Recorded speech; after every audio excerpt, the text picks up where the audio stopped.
Okay, hello everyone. How are you doing? This is Malkamu from Stars English. Har'a waa'ee teensotaa, present tense irratti xiyyeeffannoo goonee haasofna. Present tensiin kun, teensota subdivisions of jalatti tensii naannoo sadii qaba. Presentiin jechuudha. Like we have simple present, present continuous, and present perfect. Isaan sadeen kun yeroo waa'ee ammaa irratti xiyyeeffatanidha. Garuu garaagarummaan jidduu isaanii jiru maali kan jedhu irratti ibsa baay'ee gabaabaa fi ifa ta'een isiniif godha waan ta'eef hanga dhumaatti nu wajjin turanaaf irraa qooti.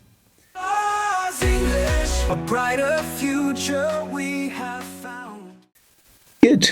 So as you know, whatever we talk about, whatever we write about, the things we write or talk will be categorized in three big times we have, like yeroo gurguddaa sadii qabnaa mire yeroo darbaa irratti wanta xiyyeeffate haasa'uu dandeenya, yeroo gara fuulduraa irratti wanta xiyyeeffate haasa'uu kaniif barreessuu dandeenya. Inni kun ammoo yeroo ammaa, what we call a present tense. Present tense. Kanaafuu viidiyoo koo har'aatiin xiyyeeffannaa kanan godhu presentii kana irratti jechuudha. Warri presentii keessatti nuti irratti xiyyeeffannee haasofnu yookaan barreessinu bakka gurguddaa afuritti hiramu, garuu har'a sadeen irratti xiyyeeffannaa godheen garaagarummaa jidduu isaanii jiruu fi tokkummaa isaanii isin mul'isa jechuudha. So we're going to talk about simple present tense, present continuous tense, and present perfect tense. Okay, present perfect continuous kan jedhamu illee jira. Garuu har'aaf isaan sadeen kana irratti waan xiyyeeffannoo godhe, I think it will be enough. Good. So just to kick off from the first one, that's simple present tense. Look here. Barreeffamaanis screen irratti wanti jiru sirriitti ilaala. Akka hubattan dhuma irratti ammoo activity, akka class workitti wanta hojjetamutu jira. Dhumarratti activity sanillee viidiyoo dhaabdanii akka hojjetan siin jechuun barbaada sumaan. So look, simple present tense inni kun asin duras YouTube kanarratti, chaanaalii kanarratti viidiyoo bareedaa tartiibaan waa'ee tense irratti ibsa godhu hojjedheen jira. Suuti jedhee haala sirriitti nama galuu danda'uun namoonni hedduunis akka sirriitti irraa baratan rakkoo tensiidhaan wal qabatee qabaniif furmaata akka ta'eef komentii irratti naaf kaa'anii jiru. I'm so much grateful about that. So inni kun ka viidiyoon ku har'a akkuma jalqabe jedhee teensonni presentii keessa jiran simple present, present continuous and present perfect tokkummaan isaanii maali, garaagarummaan isaanii maali kan jedhu sitti mul'isa jechuudha. Haala kamiin immoo itti fayyadamuu dandeenya kan jedhu. Look, in the simple present tense, the function is, okay, faayidaan isaa maali? Faayidaan simple present tense gochaa irra deddeebiin goonu tokko wanta barmaatii mul'isu tokko ibsuudha. So, simple present tense faayidaan isaa maal seetan? Gochaa irra deddeebiin ibsinu tokko barmaatii wanta ta'e tokko dandeettis wanta ta'e tokko ibsuudhaaf itti fayyadamna jechuudha. For example, I play basketball. Amman kubbaa baaskeetii kubbaa harkaa nan taphadha. Kanaafuu nan taphadha jechuudhaaf maalan jedhaa? I play basketball. You see, I play basketball. Intabadde jechuu barbaade immoo I don't play basketball in jedha. I don't play basketball. Isheen taphatti, she plays basketball. Isheen taphattu, she doesn't play basketball. Okay? Wanta irra deebinee goonu akka amalaatti, akka barmaateetti, akka dandeettitti illee wanta ibsamuu qabu tokkotti ibsinaa jechuudha. Okay, that's simple present. Guyyuu fuula koo nan dhiqadhaa. Yoo hunda irriba akkuma kaaniin fuula dhiqannaa mire, that's what we always do. Okay, wanta irra deebinee goonu waan ta'eef maaliif fayyadamna? We use simple present tense. For example, I wash my face every day, or I wash my face every morning. That wanti biraan jiru. Abbaan dhimmaa jira. I, he, she, it, they, you, we. Okay? Kabochaa raawwatu ka. Maqaas ta'uu danda'a. For example, Malkamu or Eyob, Tolosa, Muhammad, whoever it is. maqaan jira. Itti aanee gochaa itti galchina. Gochaa easy hin jiru, aariin hin jiru, aamiin hin jiru as keessa. If it is simple present tense and if it is action, no am, no is, no are. No confusion, by the way. I play jenna. She plays jenna. We play jenna. We are playing jenna. She is playing jenna. No, no, no, no, no. You see? Sirriitti barreeffama ilaalaa deema. Okay, that's simple present tense. Faayidaan isaa maal jennee? Barmaatii ibsuuf, gocharra deebii raawwannu ibsuudhaaf, dandeettii ibsuudhaaf, okay? Kanneen fayyada basically faayidaa biroos qabaatu. And the other one is isa kanadha.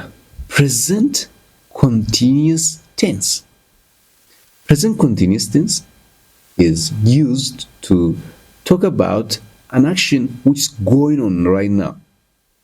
Okay? Gochaa yeroo haasuun raawwatamaa jiru. Amma fakkeenyaaf kaameraa fuuldura taa'een barsiisaa jira. I'm doing this. Kanaaf maalin jedhaa? Barsiisatan jedha jechuudhaaf maalin jedhaa? I am teaching. I'm teaching English. Okay? Isa duratti ammas isinitti mul'isa kana kubbaa baaskeetii yookaan kubbaa harkaan taphadhaa jechuudhaaf I play basketball every day. Guyyuu baaskeetii taphadha. I play basketball 3 days a week. Torbeetti guyyaa 3 taphadha. Yoo as dhufnu present continuous kana biroo dhufnu I am jenna mala amiin iddoon isaa asii jechuudha. Wal keessa kan laaqamne. Not here, but here.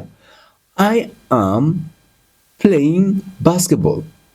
Ani baaskeetii taphachaatiin jiraadha maqala. Ittiin jira jechuudha. Right now, maybe I'm in the court, running here and there, following the ball. I am playing basketball. She yoo ta'e she is jennaga. He yoo ta'e is playing basketball. Inni jin amma asitti barbaachisa jechuudha. Is are iddoon isaanii asii amma. They are playing basketball. You understand? Kanaafu they yoo ta'e, we yoo ta'e, you yoo ta'e maal goona are jenna jechuudha. Playing achi booda immoo. Taphachaat kan jedhu ing kana by the way. Playing ing la isa diimaa kana ilaala. Play ing. Playing. I am playing basketball. She is playing basketball. They are playing basketball. Isaan kubbaa baaskeetii taphachaat jiru. Taphachaat ing jiru yeroo kan mul'isu immoo are, easy, ami kan inni jechuudha. Isaa yeroo mul'isu. Okay? Amma isa I am jedhu sun I was osoo hin godhe bar yeroo hin jijjiiramin. I was laalaan barreeffama kana. I was playing basketball osoo hin jedhe maal ta'a? Taphachaatan turee ta'a bar yeroo inni jijjiirame jechuudha. Do you understand? So maal goona jechuudha? I am playing. She is playing. They, you, we are playing basketball. Any action verb should take ing. Gochaa ammaan tana itti jiru tokko ibsuu barbaanne ing'n dirqama jechuudha. Isa kana hin dagatina. Ing'n dhufnaan ammoo jalqaba isaa maaltu dhufuu qaba yookaan easy'n dhufuu qaba yookaan are'n dhufuu qaba yookaan amiin dhufuu qaba jechuudha. I am, she is, they are. Isi itti jiru jechuudha. Now fakkeenyaaf namni ammaan tana nyaachaa jiru maal jedhaa? I'm eating food. I'm eating bread. I'm eating pizza. I eat pizza hoo jedhee maal jechuudha? Simple present. Isa asii kana. Simple present. I eat pizza. Ani koo pizza nan nyaadhaadha. Inni kun pizza nan jaaladha. Okay? I'm into it jechuudha. Nan jaaladha. Pizza nan nyaadha. I'm eating pizza hoo jedhee nyaachaatiin jira hin jedhame. I eat pizza. Ani pizza nan nyaadha. I'm eating pizza. Pizza nyaachaatiin jiraadha inni kun. It's very simple. Okay. And pizza nyaadhu jechuudha. I do not eat pizza. Nyaachaa hin jiru jechuudha. I am not eating pizza. I am not eating pizza jenna jechuudha. Isin nyaachaa hin jirtu. She is not eating pizza. Barreeffama laala. She is not eating pizza jenna. Ishiin hin nyaattu jechuudha. Fasti maal jenna? She does not eat pizza. Hin nyaattudha. She is not eating pizza yoo jennee ishiin nyaachaa hin jirtu jechuudha. Akkuma yoo hunda jedhu viidiyoo koo isan asiin duroo jedhe irratti illee pronunciationiin baay'ee murteessaadha. Amma namoonni uuma luxury afaan Ingiliffaa barreeffachuudhaaf bakka erga namni Ingiliffaan gatee barate booda wanta barachuu malu jedhanii yaadu. No, it's basic by the way. Very important. Afaan Ingiliffaa irratti sagaleewwan haala kamiin akka sagaleeffaman yoo beeknee hojiirra oolchine haala saniin baranneen alatti Ingiliffa faranjoota wajjiitti walii galuu hin dandeenye tokko barachaa jirra jechuudha. Isaanis wanta kan itti dhaggeeffachuu hin dandeenye nulli kan isaan dhaggeeffachuu hin dandeenye. No, it's gonna be kind of weird English. Kanafu akkamitti dhusaanii I do not jennee naasuufnu. Okay, I don't jenna. I don't eat pizza. She doesn't eat pizza. She doesn't eat pizza. Okay. Ishiin ani nyaachaa jiru pizza nyaachaa jiru. I am not eating pizza. I'm not eating pizza. I'm not eating pizza. She's not eating pizza. We're not eating pizza. Pizza nyaachuutti hin jirru. Simple present. Present continuous laala garaagarummaasa. It's very clear, guys. Isa sadaffaa kana magaala present perfect. Amma fakkeenyu duratti isin maka. I eat pizza honan jedhe. Pizza na nyaadha nami. Kunoo I am eating pizza no. Nyaachaan jiraadha. Pizza nyaadheen jiraa jechuun barbaade reefu. Ila present perfect gocha reefu raawwatame jechuudha. It's called recent past. Gocha reefu raawwatame. Reefu mutan raawwatame bu'aan isaa malee jiru. Okay. I have eaten pizza honan jedhe maalin jedhe nyaadheen jiraa reefu jechuudha. Fakkeenyaaf namni dhufee let me invite you to a pizza honan jedhe no I have just eaten reefu nyaadhe boleessa koo reefu nyaadhe. Okay. I play football jechuuni kubbaa nan taphadhaadha. Laalaa barreeffama. I am playing football honan jedhe. I am playing football. Taphachaatiin jiraadha. I have played football honan jedhe. I have played football. I have played football honan jedhe kubbaa harkaa taphadheen jiraadha. Reefu jechuudha. Taphadheen jiraadha. Okay.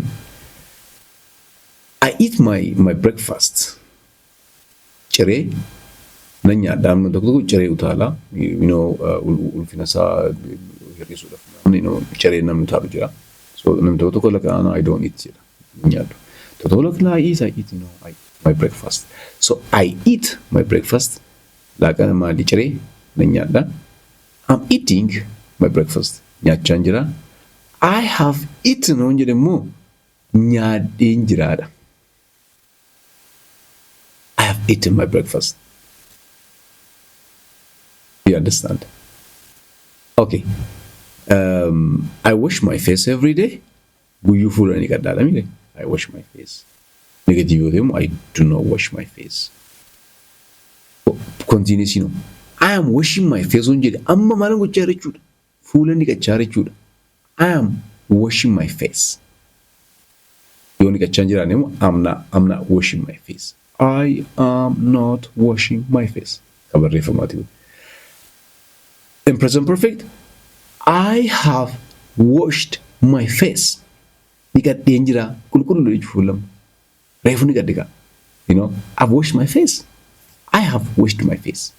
Qeenxee yoo ta'e immoo she has washed her face. He has washed his face. They have washed their face. You see, it's very simple but important. Kanaafuu isaan sadeen kana hiikaa irratti xiyyeeffannee foormii qofa osoo hin taane, hiikaa irratti xiyyeeffannee itti fayyadamuu danda'uu qabna jechuudha. Okay? Afaan Ingiliffaa beekuu qofti gahaa miti. Knowledge. Information save gochuu jechuudha. Nurra computerri information hedduu save godha. Internetiin AI'n bara kana perfect. Nu garuu maal gochuu qabna flexible akka ta'u itti fayyadamuu danda'uu qabna jechuudha. Okay? Beekumsi hojiirran oolli ogummaan ta'u afaan ammoo ogummaadha. Akka teessoo tolchuu, akka mana ijaaruu, akka kubbaa miilaa taphachuu. It's a technique, strategy wanta barbaachisu wanta akka ogummaatti shaakallee bira geenyu waan ta'eef hiikaa kanneen haalaan beekne sirriitti afaan Ingiliffaatti fayyadamuu dandeenya jechuudha. Amma nuti kan hedduu akka nu maal seetanii barumsi keenya giraamara foormii irratti xiyyeeffata. Subject plus verb plus object plus maalu jennee baranneeti san booda hiikaa isaa haalaan hin hubannu waan ta'eef yoo itti haasofne inni beekna garuu itti haasofuu hin dandeenyu. Garuu hiikaa irratti xiyyeeffannee yoonif tartiibni isaa nuu gale, whenever you want to express your idea, you can use it because you know the meaning. Hiikaa isaanii beektu waan ta'eef haalaan itti fayyadamuu hin dandeessu jechuudha. So haraka videoon koo kan xiyyeeffannaa godhu simple, present continuous, present perfect irratti. Isaan sadeenuu waa'ee maaliiti jechuudha? Waa'ee amma wajjin, yeroo ammaa wajjin wal qabatanidha. Ogummaan isaanii isa san. Yeroo ammaa wajjin gochaalee wal qabatanidha jechuudha. Yeroo ammaa wajjin wal qabatanis garuu hiikaa adda addaa qaba. Agartanii kan duratti isin jedhe I play basketball, she plays basketball, isin baasketiin taphatti, an baasketiin taphadha. I don't play basketball, she doesn't play basketball, ishin baasketiin taphattu, an baasketiin taphadhu. I am playing basketball, basketii taphachaa jira. She's playing basketball, taphachaa jirti. I am not playing basketball, she's not playing basketball, taphachaa hin jirtu amma jechuudha. Kunis wantuma ammoo hojii wal qabatu. Present continuous wanta yeroo ammaa hojii wal qabatu. Present perfect I have played basketball, she has played basketball. You can say she, he, it yoo ta'e has jennee itti aanee verb 3 itti fayyadamna jechuudha. She has played jennee jechuudha. I've played, we've played. Hin taphanne jechuu barbaanne immoo we haven't played. I have not played. We have not played. She has not played. She hasn't played. We haven't played. Okay? Pronunciation illee haala itti jechuu malu sirriitti qabachuu qabna. Video pronunciation qofa irratti illee xiyyeeffate isin qopheessaa jira. Yeroo dhiyoo keessa post isin goona. Video kanatti aanuun ammoo waa'ee future keessa jiran yommuu garaagarummaa isaanii tokkummaa isaanii akkuma video isa kanaatti bareechin isin biraan gahaa jechuudha. Har'an wajjin turtanii video koo hanga dhumaatti waan do'attaniif guddaa galatoomaa jecha ani asumaaniin isiniin adda bahaa garuu video koo irratti hojii kutaa jiru practice activities ni qopheesse video dhaabdanii akka hojjettan akka shaakaltan isin jechuun barbaada. Thank you so much. Have a nice time. Egaa hojiin kutaa maali practice nani akkasin irratti xiyyeeffannaa gootan barbaadu isa kanadha. Like akkuman arma dura video kootiin sin barsiisuu yaaletti amma isaan kanniin bakka duwwaa guuttu gochaaleen jiru as. For example, teach, I'm teaching, or have taught. Isa kamtu iddoo duwwaa kanatti haalaan galuu danda'a kan jedhu isin ammoo video dhaabdanii sirriitti daftaratti barreessaa akka shaakaltanii jedha. Fakkeenyaaf amma I blank space jedha as English everyday waan jedhuuf everyday kun maal isinitti mul'isa maal ibsa kan jedhu irratti xiyyeeffate maali hundooftanii as keessa teach or I'm teaching or have taught kan jedhu kana keessaa filattu jechuudha. Okay, tokkoffaarraa hanga we have around 5 questions actually. This is number 5. Kanaafuu gaaffii shanan kana haala saniin akka hojjettan haa ta'u. Thank you so much.